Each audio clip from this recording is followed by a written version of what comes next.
Hello everyone, Thempire Ian here for a Genesys points update. We've got the new update for Chaos Origins and Glorious Gallery. Let's see what they're putting on things. I imagine this is not going to be a super impactful list. It's more just going to be, as last time, hits to things that are upcoming. We're not going to see many hits to points or cards that already are in the format.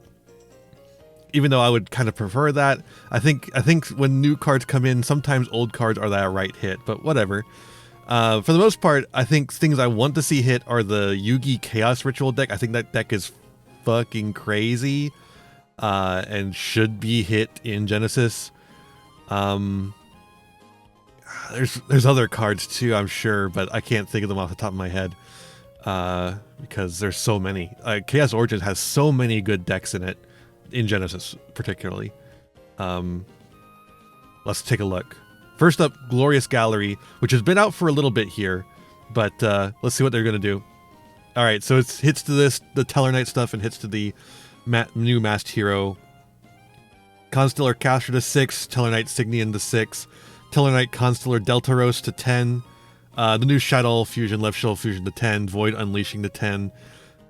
Those all make sense to me. They're all pretty good cards. Masked Hero Fountain to 6 as well, makes sense. Junkmeister to 6, makes sense. Overtuning to 10, sure. I think these are reasonable hits. Fairly self-explanatory. It's cards that get you cards, or can replace copies of cards that already cost points. It doesn't take the WCQs into account, so it's likely this Constellar Teller Knights will go up in July, early August, especially the repeat performance after how they did in Mexico. Fair enough, fair enough. Okay, here's the crazy stuff. Chaos Origins. First up, we expect the new cards inspired by Yugi's duel against Pegasus to be a powerhouse in the advanced format. Yeah, I would imagine so. So we're gonna have Black Chaos. That's the ritual monster to go to 20. It's the ritual that gets you into spells. It also has a banish on it. It's a powerful card, very powerful card. I don't know if it needs to be a 20, but considering it's a 1 of, 20 makes sense. Griffo to 10, it's the consistency tool, but it can also blank damage. Celtic Mystic is Graceful Charity, so yeah, 20. Light and Darkness Ritual is the thing that makes the deck work, 5. And Mind Shuffle is fucking insane. 40, actually, 40 makes sense for Mind Shuffle, because Mind Shuffle is fucking insane.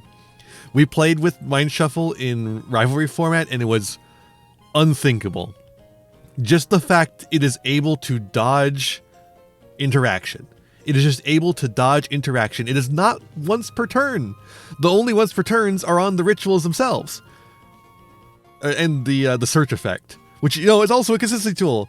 But the fact that it is able to dodge over and over and over and over and over again to prevent any interaction from sticking, almost any interaction from sticking, is just crazy.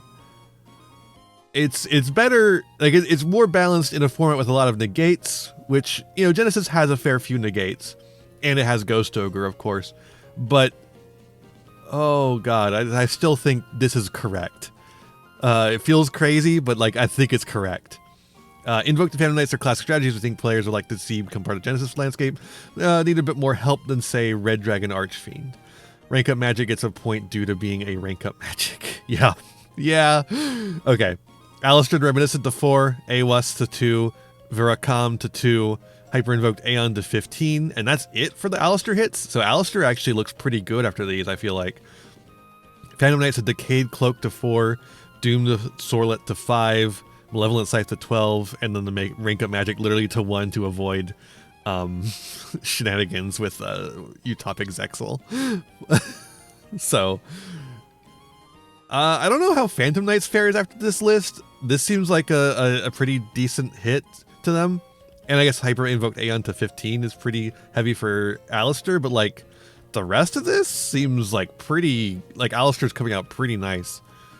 Especially considering how Alistair is, easily mashed up with other popular spellcasters.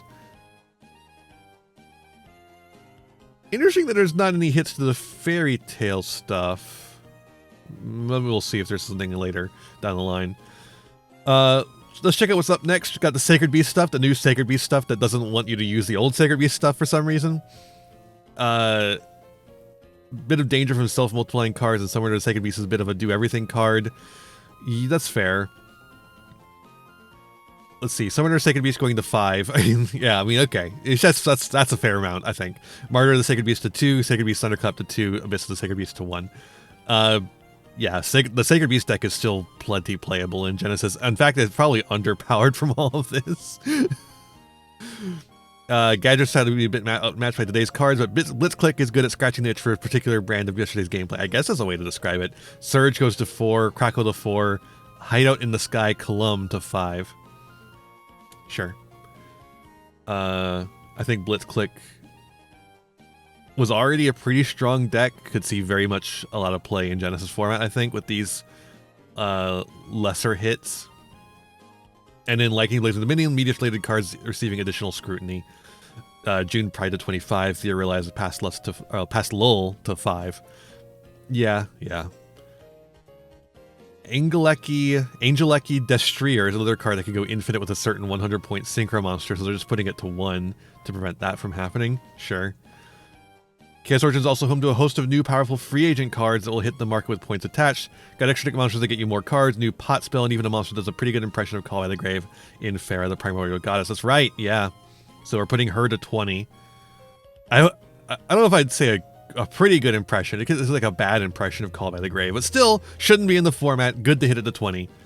Glitch Clutch Null Gainer is a pretty good card. Put it to 10, makes sense. Pot of Sloth to 10. That seems pretty playable, actually. I feel like Pot of Sloth to 10 feels pretty playable in Genesys format. Ragged Records of Rights. I don't even remember what this one does. Nor do I remember... I don't remember what any of these, the rest of these... some Thundercrash Snarecrow, I do know. That's one they made. That's that new guy for Blitzclick. That is pretty scary. I'm glad they're hitting it to 10.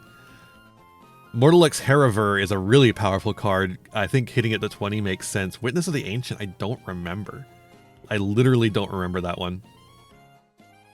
Let's find out.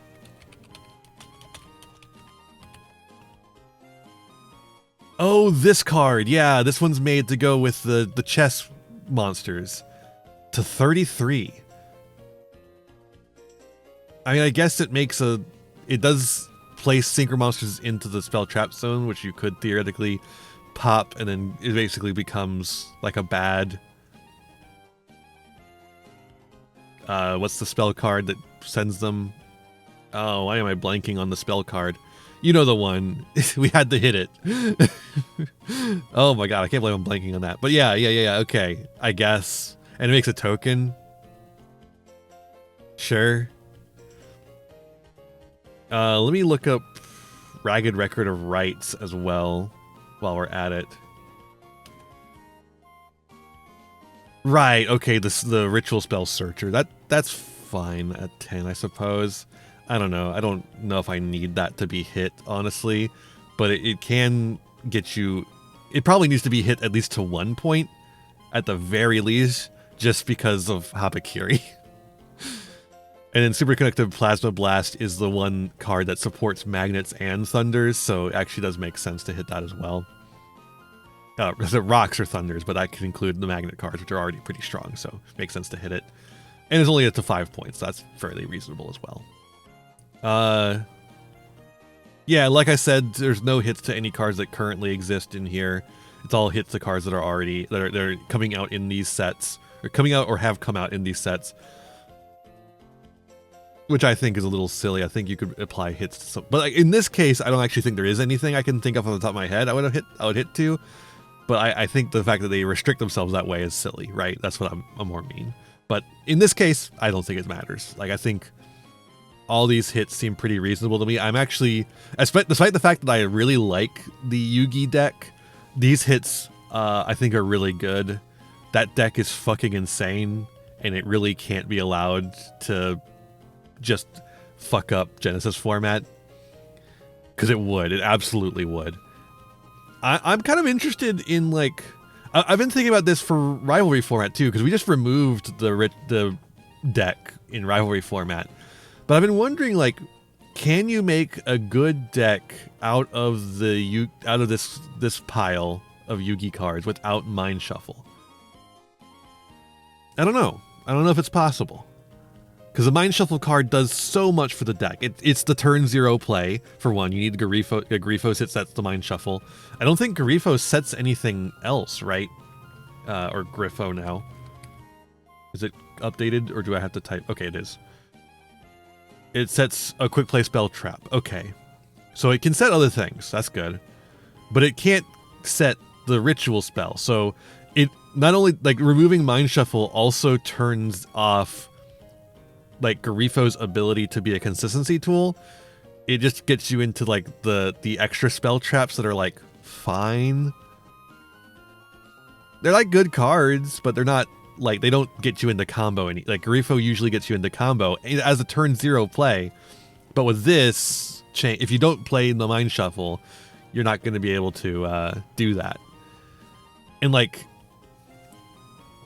God, if you want to play everything, it is Mind Shuffle. Like, if you want to play everything except for the Celtic Mystic, I suppose. Because the Celtic Mystic is really not essential to the deck. It's good. It's a good card. Because it is just Graceful Charity on legs. But it's not essential to the deck because it's just Graceful Charity, right? It's not a specific searcher or anything. Or a specific material. So if you want to remove the Celtic Mystic, you can play everything. But you're going to be going 40 in on Mind Shuffle. 20 in on Black Chaos.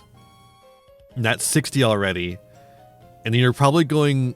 You probably want 3 Griffo for 30, which brings you to 90. And you probably want 2 Light and Darkness Ritual, which maxes out your points. Like, you don't get any non-engine. So you don't get to play... I mean, you're definitely not going to get to play Harmonia. Phydralis Harmonia, which is a really good card in this deck. Phydralis Harmonia is a fantastic... How do you spell Phydralis? Is it like this, or is it like a Y? I think it's like a Y. Phydralis. Yes, okay, we got it. This card is fucking fantastic, but if I remember correctly, it's like 50 points. They put it at like max C points. Yeah, they put it at max C points, so you cannot play this in this deck like whatsoever.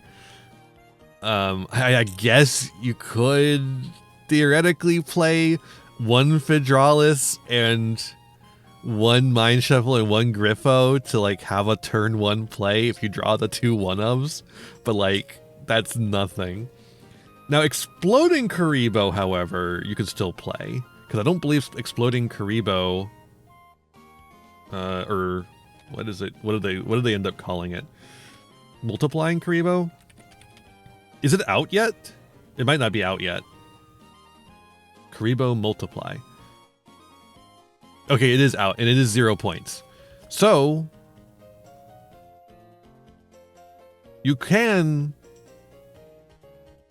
Oh wait, it's not out yet. It's going to be out soon. Okay.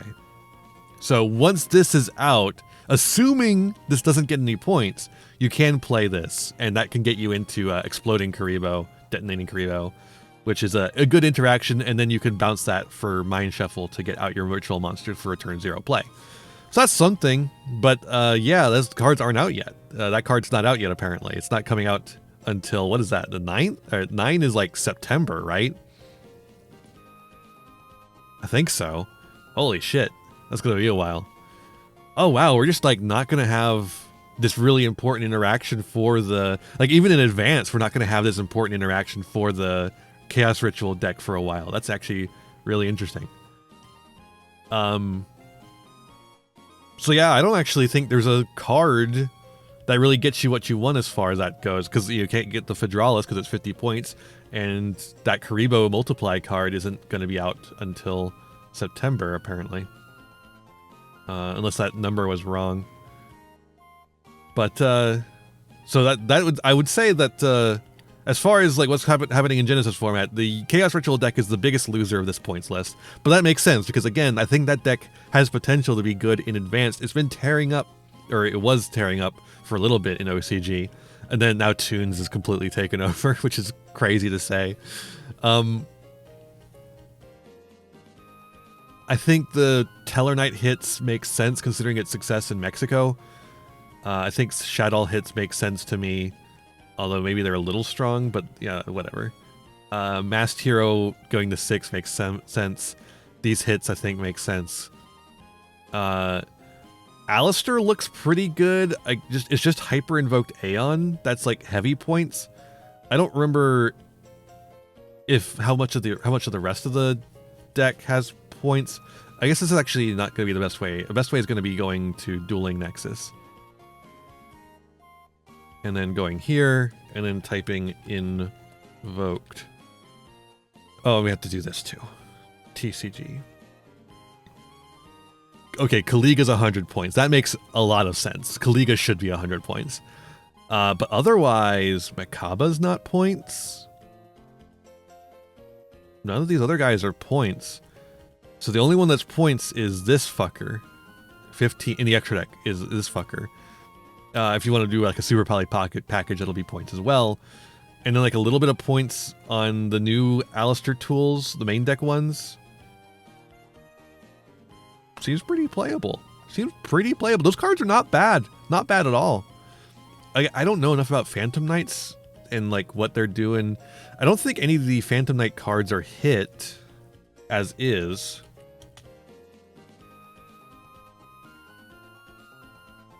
Other than, of course, rank up magics. No, it doesn't appear to be. So you could have a really cool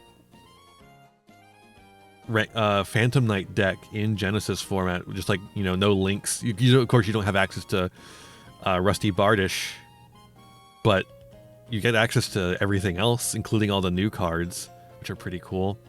I don't know, actually, some of the what is it? Just Ixie's Dragon should get me there. XYZ Dragon, yeah, that would get that too. None of these are points. This one isn't out yet, but the rest of these aren't points, which is also good.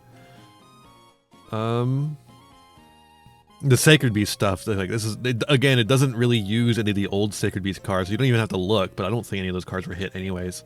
Maybe some of them were, but they don't play those cards because it's an entirely separate deck from the old Sacred Beast stuff for some reason. So these hits, like you want to have a bunch of this card, but this card probably deserves to be hit because it just does so much, as they say right here. The new Blitzclick stuff, honestly, Blitzclick probably could have more hits to it, so Blitzclick might actually be pretty powerful in this once Chaos Origins hits. I think these kind of, like, Elf Notes was already decent, if I'm remembering correctly. Weren't people playing that? Was there one? Yeah, there was one in, I thought there was one in the top 16 in Columbus. So yeah. It makes sense to me to have points on the new stuff that's coming out for them. And then the rest of it's generics, but I think... Again, I think the hits to Thundercrash and Aircrow are good. It might actually be not enough, because you can still play that in Blitzclick fairly easily, even with all the points there. But it's going to take up some of the non-engine space, of course, because of how much points it costs. Null Gainer's a good card. I think 10 points is not enough to prevent people from playing it. So I could expect to see people playing that, and that's fine. I think that's fine. I'm not like complaining about that. I think it's a fine card to have playable. And I think Pot of Sloth, again, 3 Champions of the Sword Soul is not nothing to sneeze at either, actually, at 10. But Pot of Sloth, I think, at 10 is extremely playable. Because if you don't remember what Pot of Sloth does, not cloth, sloth. Draw cards equal to the number of cards your opponent controls. If you draw 2 or more, place cards from your hand on the bottom of the deck in any order, equal to the number you drew, -1. For the rest of this turn, as it resolves, you cannot activate Pot of Sloth. So it doesn't even have like a restriction on your drawing for the rest of the turn. It's just on Pot of Sloth specifically. So I think this could see play in Genesys. I think it's obviously a going second card, but that's actually like good. I think the Genesys format needs more going second tools. And of course, the problem is that because we have the side deck, it's just going to live in the side deck, and you're going to have a going first thing, and going first is still going to be just as strong as it ever was, right? But if you didn't have a side deck, would this even get in the main deck in the first place? Who knows? Yeah, okay. that's all my thoughts on these, I think. I like this list. I can't really even think of things I would want to be hit instead of some of the stuff that's hit here. I think all these hits make sense to me. And I'm very grateful for these hits, because again, that deck can just take over. It really, really can. Yeah. All right. That's it for me then. Let me know what you think of these hits down below in the comments. Let me know, and I'll see ya in the next one. Bye-bye! Hey there, thanks for watching. I hope you enjoyed this video. I got a lot more for you if you want them. Just hit that subscribe button and ring the bell to get notifications. I'd also appreciate if you left me a like and a comment and maybe shared the video around with your friends. You can also follow me on all the usual social media sites and find my other YouTube channels and Twitch channel by checking out my website in the description below for all those links. My videos are funded by my patrons, Ko-fi subscribers, and YouTube members whose names you'll see scrolling by in these credits here. For just $1 a month, you too can find yourself here, trapped in my end screen for all eternity, among other benefits. In particular, I'd like to thank Jeremy Coatney, Frog Prince Michael, Beastsman, Beelzis, Fleakill, Fire Mizumi, Golden Nova, Haru Hayes, Squish, and the almighty Ferret Lord. A big thanks to all my other patrons and to my little community as a whole. Remember to be kind to yourselves, be kind to others, and have a wonderful whatever time it is for you. Bye!